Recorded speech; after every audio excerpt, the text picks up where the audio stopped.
in that package. Auntie, you mentioned the federal government, and speaking of which, Muffy and Wamble woman Jana Stewart is joining the ranks of First Nations women, making history in federal parliament. She is the first Indigenous woman to become Victoria's Senator for the Labor Party and joins us now. Senator, congratulations. This is a year of first in the federal election. On your election to the Senate, what does it mean to you to be sitting in the federal parliament? Thank you, and it's an incredible privilege, really, to be elected to the Senate. And there's been a lot of talk about, all the glass ceilings that have been broken, the incredible amount of First Nations people, 10 First Nations people into this federal parliament, 6 for Labor, the doubling of our First Nations caucus, an increase of multicultural people across our parliament. And I am incredibly excited about that, but one of the things I'm absolutely excited about is looking forward to a day when we don't have to celebrate those things, that these are just things that are business as usual for our country and for our parliament. Yes. That's the day that I will really celebrate the diversity in our parliament. Yeah, it'd be great for that day for diversity in our parliament to reflect the diversity of the nation. Now, I can imagine going into Canberra, there's going to be lots of challenges and issues that you want to bring to the forefront. What will be your priorities over the next coming months? I feel like there's been, almost a decade of, things that I see as real priority areas for me that have just been really ignored or pushed to the side.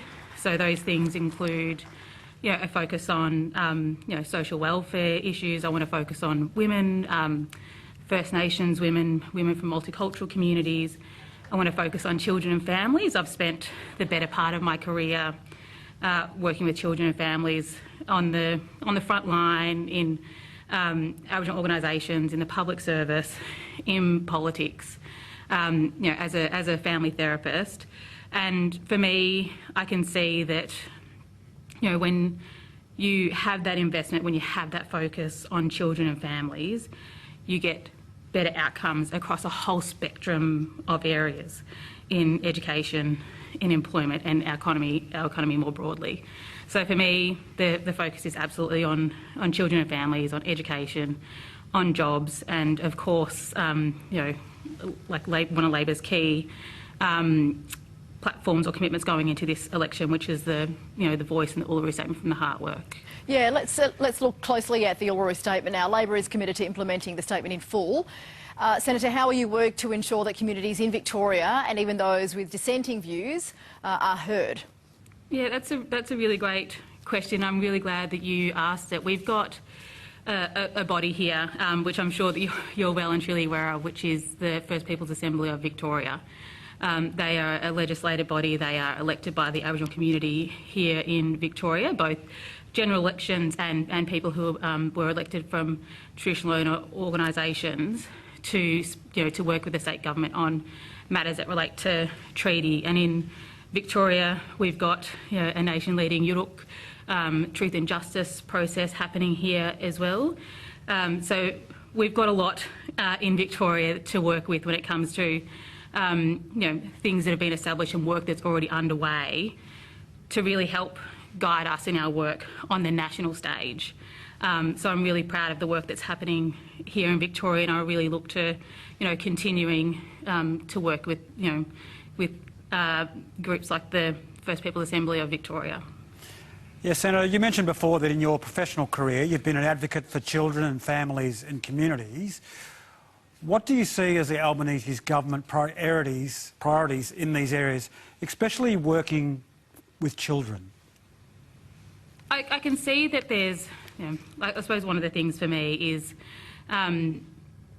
we've got, family violence plans. We've got, well, I shouldn't say we've got a family violence plan. We've got work to do on finalising a national plan to end violence against women and children. That's absolutely one of the things that I want to make sure happens, and we'll have a separate plan for First Nations people. We've got our big cheaper childcare commitment as well, making childcare more affordable for working families as well. And childcare is really key when it comes to what that first 5 years of a kid's development looks like. We know that when kids have a really solid first 5 years, their ability to be able to participate and engage in school, to get to the end of grade 6, to then finish year 12, to be able to go on to university or whatever it is that they want to do, that first 5 years is really fundamental. So we really can't underestimate how important making childcare cheaper for Australian families is to giving kids the best start in life. Now, Senator, your great-grandmother was Muthi icon Alice Kelly, a staunch black woman. What would you say to knowing that her granddaughter is now a senator in the federal parliament? I think that, I think about the incredible matriarchs that I've got in my family that have absolutely made me who I am today. I'm sure that they would never have imagined that this would be possible for our people.